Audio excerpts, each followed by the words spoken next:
Hello every one, എല്ലാവർക്കും home റെസിപ്പീസിലേക്ക് സ്വാഗതം. നമ്മളെ ഇന്നത്തെ റെസിപ്പി എന്ന് പറഞ്ഞാൽ ഒരു വെറൈറ്റി ആയിട്ടുള്ള ഒരു ലെയർ പുഡിംഗ് ആണ്. നമുക്ക് ഈസി ആയിട്ട് വീട്ടിലുള്ള മാത്രം ഇൻഗ്രീഡിയൻസ് യൂസ് ചെയ്തുകൊണ്ട് ജെലാറ്റിനോ വിപ്പിംഗ് ക്രീമോ ചൈന ഗ്രാസ് ഒന്നും യൂസ് ചെയ്യാതെ നമുക്ക് ചെയ്തെടുക്കാൻ പറ്റുന്ന ഒരു ലെയർ പുഡിംഗ് ആണ്. സേമിയ യൂസ് ചെയ്തുകൊണ്ടാണ് നമ്മളിത് ചെയ്യുന്നത്. പാർട്ടികളിലും ഫങ്ഷനിലൊക്കെ നമുക്കിത് മാത്രം മതിയാവും ഒരു അടിപൊളി ഡിഷായിട്ട് സെർവ് ചെയ്യാൻ വേണ്ടിയിട്ട്. അപ്പോൾ നമുക്കതെങ്ങനെ ചെയ്തെടുക്കുന്നതെന്ന് നോക്കാം.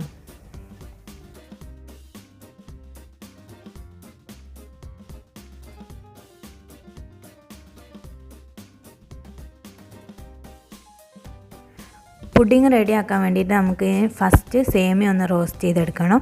സേമിയ റോസ്റ്റ് ചെയ്യാൻ വേണ്ടിയിട്ട് ഞാനൊരു പാന് ചൂടാക്കാൻ വെച്ചിട്ടുണ്ട്. അതിലേക്ക് ഒരു സ്പൂൺ നെയ്യ് ഒഴിച്ച് കൊടുക്കുക. ഒരു ടീസ്പൂണാണ് നെയ്യ് ഒഴിച്ച് കൊടുത്തത്. അതൊന്ന് മെൽട്ടായി വരുന്ന സമയത്ത് നമുക്ക് അതിലേക്ക് സേമിയം ചേർത്ത് കൊടുക്കാം. സേമിയ നല്ല തിന്നായിട്ടുള്ള സേമിയാണ് ഞാൻ എടുത്തത്. അത് നല്ലോണം ഒന്ന് പൊടിച്ചിട്ട് ചേർത്ത് കൊടുക്കണം. ഓവർ പൊടിക്കല്ല, കൈ കൊണ്ട് ജസ്റ്റ് ഒന്ന് നുറുക്കി നോർമൽ സ്ലൈസിൽ നമ്മൾ പായസം വെക്കുന്നൊക്കെ രീതിക്ക് തന്നെ പൊടിച്ചിട്ട് നമുക്കൊന്ന് റോസ്റ്റ് ചെയ്തെടുക്കാം. ഞാൻ ഇവിടെ ഒരു 100 ഗ്രാം സേമിയയ്ക്ക് എടുത്തത്. ഞാൻ ചെറിയ പാത്രത്തിലാണ് സെറ്റ് ചെയ്തെടുക്കുന്നത്. വലിയ പാത്രത്തിലാണെങ്കിൽ നിങ്ങൾക്ക് അതിനനുസരിച്ച് അളവ് കൂട്ടാം. ഇപ്പോൾ ഇതാ നല്ല കളറൊക്കെ മാറി വന്നിട്ടുണ്ട്. നല്ലോണം ഒന്ന് റോസ്റ്റ് ആയതിന് ശേഷം ഇത് നന്നായിട്ടൊന്ന് റോസ്റ്റ് ആയതിന് ശേഷം നമുക്ക് ഇതിലേക്ക് 1/4 കപ്പ് കണ്ടൻസ് മിൽക്ക് ചേർത്ത് കൊടുക്കാം. ഇത് നമ്മൾ ഇവിടെ തന്നെ ഉണ്ടാക്കിയെടുത്ത കണ്ടൻസ് മിൽക്കാണ്. അപ്പോൾ ഇതിൻ്റെ വീഡിയോ ഞാൻ അപ്ലോഡ് ചെയ്തിട്ടുണ്ട്. കാണാത്തവരൊന്ന് കണ്ടു നോക്കാം. നമുക്ക് ഈസി ആയിട്ട് തന്നെ ചെയ്തെടുക്കാൻ പറ്റും. ഇത് നല്ലോണം ഒന്ന് മിക്സാക്കി എടുക്കണം. അപ്പോഴുള്ളൂ നമ്മളെ ഫസ്റ്റ് ലെയർ ഒന്ന് സെറ്റായി കിട്ടുള്ളൂ.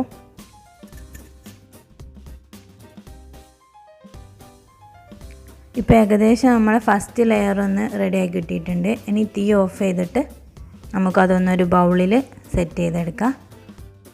നമ്മൾ ബൗളിൽ ഫുള്ളായിട്ടൊന്ന് സ്പ്രെഡ് ചെയ്തതിന് ശേഷം നമുക്കൊരു സ്പൂണ് വെച്ചിട്ടൊന്ന് പ്രസ് ചെയ്ത് കൊടുക്കണം. തിൻ ലെയറോ തിക്ക് ലെയറോ ഏത് വേണമെങ്കിലും നമുക്ക് ചൂസ് ചെയ്യാം. അതൊക്കെ ഓരോരുത്തർ ഇഷ്ടമാണ്. എന്നിട്ട് ഇതുപോലൊന്ന് നല്ലോണം ഒന്ന് പ്രസ് ചെയ്തെടുക്കണം. അപ്പോഴുള്ളൂ നമ്മളെ പുഡിങ് ഫസ്റ്റ് ലെയർ പെട്ടെന്നൊന്ന് സെറ്റായി കിട്ടുള്ളൂ. ഫസ്റ്റ് ലെയർ ഇപ്പം സെറ്റായിട്ടുണ്ട്. അപ്പോൾ നമുക്ക് മറ്റേ ലെയർ ചെയ്തെടുക്കുന്നത് വരെ ഇത് നമുക്ക് ഫ്രിഡ്ജിൽ വെക്കാം, ഒന്ന് സെറ്റാവാൻ വേണ്ടിയിട്ട്. നെക്സ്റ്റ് സ്റ്റെപ്പ് എന്ന് പറഞ്ഞാൽ നമ്മൾ നട്ട്സ് ഒന്ന് കാരമലൈസ് ചെയ്തിട്ട് ചേർത്ത് കൊടുക്കുകയാണ്. ഈ സ്റ്റെപ്പ് ആണെങ്കിൽ നിങ്ങൾക്ക് സ്കിപ്പ് ചെയ്യാം. ഈ നട്ട്സ് അല്ലാതെ തന്നെ ചേർത്ത് കൊടുത്താലും ടേസ്റ്റ് ഉണ്ടാവും. പിന്നെ പാർട്ടികളിലൊക്കെ ആകുമ്പോൾ ഇങ്ങനെ ചെയ്യാൻ വേണ്ടി ശ്രമിക്കുക. അപ്പോൾ ഒരു പ്രത്യേക ഫ്ലേവറും ടേസ്റ്റൊക്കെ ഉണ്ടാവും. ഈ നട്ട്സ് ഏത് വേണമെങ്കിലും നിങ്ങൾക്ക് യൂസ് ചെയ്യാം. ആൽമണ്ട്സോ കാഷ്യൂസോ പിസ്തേ ഇനി പീനട്ട്സ് ആണെങ്കിലും കുഴപ്പമില്ല. നമ്മൾ കടകളിൽ നിന്നൊക്കെ വാങ്ങിക്കുന്ന കടലമിഠായില്ലേ, അത് വേണമെങ്കിലും ഒന്ന് പൊടിച്ച് ചേർത്ത് കൊടുത്താലും കുഴപ്പമൊന്നുമില്ല കേട്ടോ, നല്ല ടേസ്റ്റ് ഉണ്ടാവും. അപ്പോൾ ഇതിന് വേണ്ടിയിട്ട് ഞാൻ ഒരു പാനിലേക്ക് 1/4 കപ്പ് പഞ്ചസാര ചേർത്ത് കൊടുത്തിട്ടുണ്ട്. ഇത് നല്ലോണം മെൽറ്റാവാൻ തുടങ്ങിയിട്ടുണ്ട്. ഒരു ബ്രൗൺ കളറായി വരുമ്പോൾ നമുക്ക് അതിലേക്ക് ഞാനിവിടെ ആൽമണ്ട്സ് ആണ് യൂസ് ചെയ്യുന്നത്. ആൽമണ്ട്സ് ഒന്ന് ജസ്റ്റ് മിക്സിയിൽ ക്രഷ് ചെയ്തതിന് ശേഷം ചേർത്ത് കൊടുക്കാം. ഇപ്പോൾ ഇതാ ബ്രൗൺ കളറാവാൻ വേണ്ടിയിട്ട് തുടങ്ങിയിട്ടുണ്ട്. ഇനി നമുക്ക് ആൽമണ്ട്സ് ഒന്ന് ചേർത്ത് കൊടുക്കാം. ജസ്റ്റ് ഒന്ന് ഞാൻ മിക്സിയിൽ ക്രഷ് ചെയ്തെടുത്തതാണ്. നിങ്ങൾക്ക് വേണമെങ്കിൽ മുറിച്ചിട്ടാലും മതി. കുറച്ച് കുറച്ച് ചേർത്ത് കൊടുക്കുമ്പോൾ നമുക്ക് പെട്ടെന്ന് മിക്സാക്കി എടുക്കാൻ പറ്റും. അപ്പോൾ നമുക്ക് കുറച്ച് കുറച്ചായിട്ട് ഞാനിവിടെ ചേർത്ത് കൊടുക്കുന്നത്. എന്നിട്ട് നല്ലോണം ഒന്ന് മിക്സാക്കി എടുക്കാം. ജസ്റ്റ് ഒന്ന് കളർ മാറി വരുമ്പോൾ നമുക്ക് തീ ഓഫ് ചെയ്യാം. ഇപ്പോൾ അത് മൊത്തം ഒന്ന് സെറ്റായി കിട്ടിയിട്ടുണ്ട്. ഇനി നമുക്കിതൊന്ന് തീ ഓഫ് ചെയ്തിട്ട് ഒരു പ്ലേറ്റിലേക്ക് മാറ്റി വെക്കാം. പ്ലേറ്റിലേക്ക് മാറ്റുമ്പോൾ പെട്ടെന്ന് തന്നെ നമുക്കൊന്ന് സെറ്റായി കിട്ടും. ഇനി അല്ലാതാണെങ്കിലും കുഴപ്പമൊന്നുമില്ല. അപ്പോൾ ഇത് പ്ലേറ്റിലേക്ക് മാറ്റി വെക്കുമ്പോൾ പെട്ടെന്ന് തന്നെ ഇപ്പം തന്നെ സെറ്റായി പോകുന്നുണ്ട്. പെട്ടെന്ന് തന്നെ ഒന്ന് സെറ്റായി കിട്ടും. ഒന്ന് ചൂട് പോയതിന് ശേഷം നമുക്ക് നമുക്ക് ആ പ്ലേറ്റിൽ നിന്നൊന്ന് സ്പൂണോ എന്തെങ്കിലും വെച്ചിട്ടൊന്ന് പൊട്ടിച്ചെടുക്കാം. ഇതുപോലെ ഒന്ന് പൊട്ടിച്ചെടുത്താൽ മതി. ഓവർ ജസ്റ്റ് ചെറിയൊരു പൊടിയാവേണ്ട ആവശ്യമൊന്നുമില്ല. ഇനി നമുക്കത് ഫസ്റ്റ് ലെയറിൻ്റെ മുകളിലേക്കൊന്ന് സ്പ്രെഡ് ചെയ്ത് കൊടുക്കാം. ജസ്റ്റ് ഇങ്ങനെ സ്പ്രെഡ് ചെയ്ത് കൊടുക്കാം. അപ്പോൾ നമുക്ക് നെക്സ്റ്റ് ലെയർ എങ്ങനെയാണെന്ന് നോക്കാം. നെക്സ്റ്റ് ലെയർ എന്ന് പറഞ്ഞാൽ മിൽക്ക് പുഡിംഗ് ആണ്. അപ്പോൾ അതിന് വേണ്ടിയിട്ട് ഞാൻ 1.5 കപ്പ് പാല് ചേർത്ത് കൊടുക്കുന്നുണ്ട്. ഇതെന്ന് പറഞ്ഞപ്പോൾ തീ ഒന്നും ഓൺ ചെയ്തിട്ടില്ല കേട്ടോ. എല്ലാം മിക്സ് ആക്കിയതിന് ശേഷമാണ് നമ്മൾ തീ ഓൺ ചെയ്യുന്നത്. പിന്നെ അതിലേക്ക് 1/2 കപ്പ് കണ്ടൻസ് മിൽക്കാണ് ചേർത്ത് കൊടുക്കുന്നത്. കണ്ടൻസ് മിൽക്കിൻ്റെ വീഡിയോ കാണാൻ മറക്കണ്ട കേട്ടോ. അതിൻ്റെ ലിങ്ക് ഡിസ്ക്രിപ്ഷൻ ബോക്സിലുണ്ട്.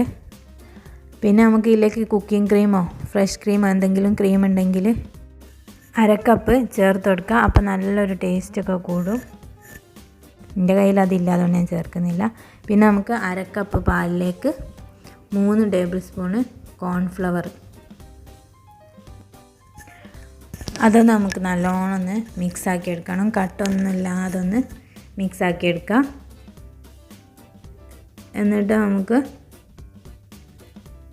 നമുക്ക് ഒരു അരിപ്പ വെച്ചിട്ട് അതിലേക്കൊന്ന് ഒഴിച്ച് കൊടുക്കാം. ജസ്റ്റ് കട്ടൊന്നും കുടുങ്ങാതിരിക്കാൻ വേണ്ടിയിട്ടാണ് നമ്മൾ അരിപ്പ വെച്ചിട്ട് ഒഴിക്കുന്നത്.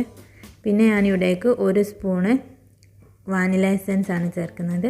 നിങ്ങളെന്ത് കളറിലാണ് നിങ്ങൾക്ക് ചെയ്യാൻ താല്പര്യം എന്ന് വിചാരിച്ചാൽ ഏത് കളർ വേണമെങ്കിലും ഈ ടൈമിൽ ചേർത്ത് കൊടുത്താൽ മതി. സ്ട്രോബെറിയോ ചോക്ലേറ്റിൻ്റെ എക്സ്ട്രാക്റ്റ് എന്ത് വേണമെങ്കിലും നിങ്ങൾക്ക് ചേർത്ത് കൊടുക്കാം. എന്നിട്ട് നല്ലോണം ഒന്ന് മിക്സ് ആക്കിയതിന് ശേഷം നമ്മൾ ഫ്ലെയിം ഓൺ ചെയ്യാം. നല്ലോണം ഇളക്കി കൊടുക്കണം കേട്ടോ. കോൺഫ്ലവർ ചേർത്തുകൊണ്ട് തന്നെ പെട്ടെന്ന് കട്ട പിടിക്കാൻ ചാൻസ് ഉണ്ട്. അപ്പോൾ ഒന്ന് നല്ലോണം ഇളക്കി കൊടുക്കാം.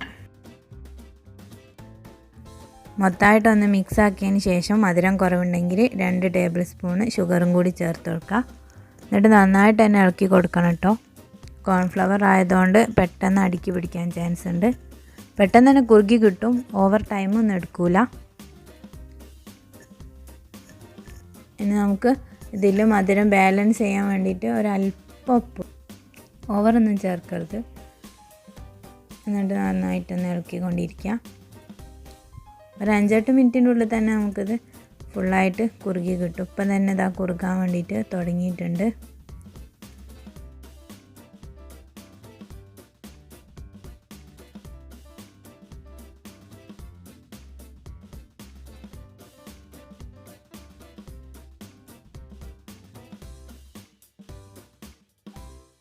ഫ്ലെയിമിലൊന്നും ഇട്ട് ചെയ്യരുത്. ലോ ടു മീഡിയം ഫ്ലെയിമിൽ തന്നെ ഇട്ട് ചെയ്തെടുക്കണം. ഹൈ ഫ്ലെയിമിലൊക്കെ ആണെങ്കിൽ പെട്ടെന്ന് റെഡിയായി കിട്ടും. പക്ഷേങ്കിലും അതിൻ്റെ ഒരു കൺസിസ്റ്റൻസി കറക്റ്റായി കിട്ടില്ല. അപ്പോൾ അത് നല്ലോണം ഒന്ന് മിക്സ് ചെയ്ത് കൊണ്ടേയിരിക്കുക. ഒരു 5-8 മിനിറ്റ് ഉണ്ടാവും.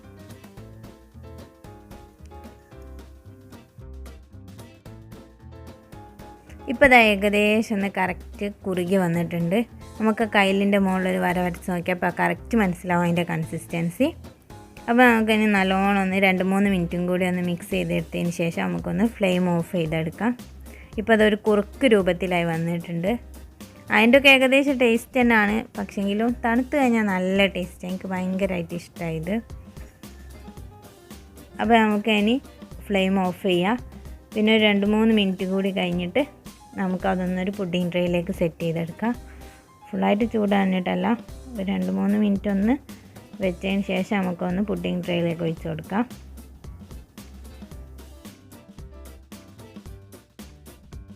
ഇനി നമുക്ക് അടുത്ത ലെയറായിട്ട് നല്ലോണം ഒന്ന് ഒഴിച്ച് കൊടുക്കാം. ഞാൻ നല്ല തിക്കായിട്ട് തന്നെയാണ് ഈ ലെയർ ചെയ്തെടുക്കുന്നത്. ഓരോരുത്തരുടെ ഇഷ്ടത്തിന് ചെയ്തെടുത്താൽ മതി. ഇതിന് നല്ല കളറൊക്കെ കൊടുത്തിട്ടുണ്ടെങ്കിൽ ഈ 2 ലെയർ മാത്രം മതി. നല്ല രസം ഉണ്ടാവും കാണാൻ. ഞാൻ പിന്നെ കളറൊന്നും ചേർത്തിട്ടില്ല. നിങ്ങളുടെ രീതിക്കനുസരിച്ച് സെറ്റ് ചെയ്തെടുത്താൽ മതി, ഇഷ്ടത്തിനനുസരിച്ച്. പിന്നെ ഞാനിതിലേക്ക് നേരത്തെ നമ്മൾ ചെയ്ത് വെച്ച ലെയറിൻ്റെ ബാക്കി സേമിയത്തിൻ്റെ ബാക്കിയുള്ളതുകൊണ്ട് അതൊന്ന് പൊടിച്ച് ചേർത്ത് കൊടുക്കുന്നുണ്ട്. ഇതിൻ്റെ മുകളിലായിട്ടൊന്ന് പൊടിച്ചിട്ട് കൊടുക്കുന്നുണ്ട്. അത് ഒന്നും ആവശ്യമില്ല, നിങ്ങളുടെ രീതിക്ക് നിങ്ങൾ സെറ്റ് ചെയ്തെടുക്കുക. ഒക്കെ നിങ്ങളുടെ ചോയ്സാണ്. പിന്നെ ഞാൻ അതിൻ്റെ മുകളിലേക്ക് കുറച്ച് നട്ട്സ് പൊടിച്ചും കൂടി ഇട്ട് കൊടുക്കുന്നുണ്ട്.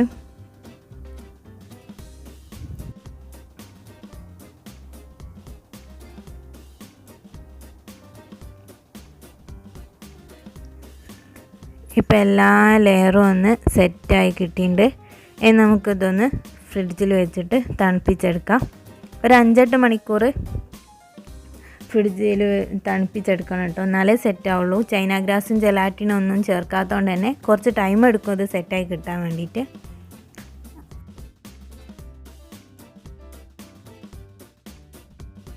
നല്ലതുപോലെ ഒന്ന് പുഡിങ് തണുപ്പിച്ചെടുത്തിട്ടുണ്ട്. അപ്പോൾ നല്ലോണം സെറ്റായി കിട്ടിയിട്ടുണ്ട്. അപ്പോൾ നമുക്കതൊന്ന് കട്ട് ചെയ്ത് നോക്കാം.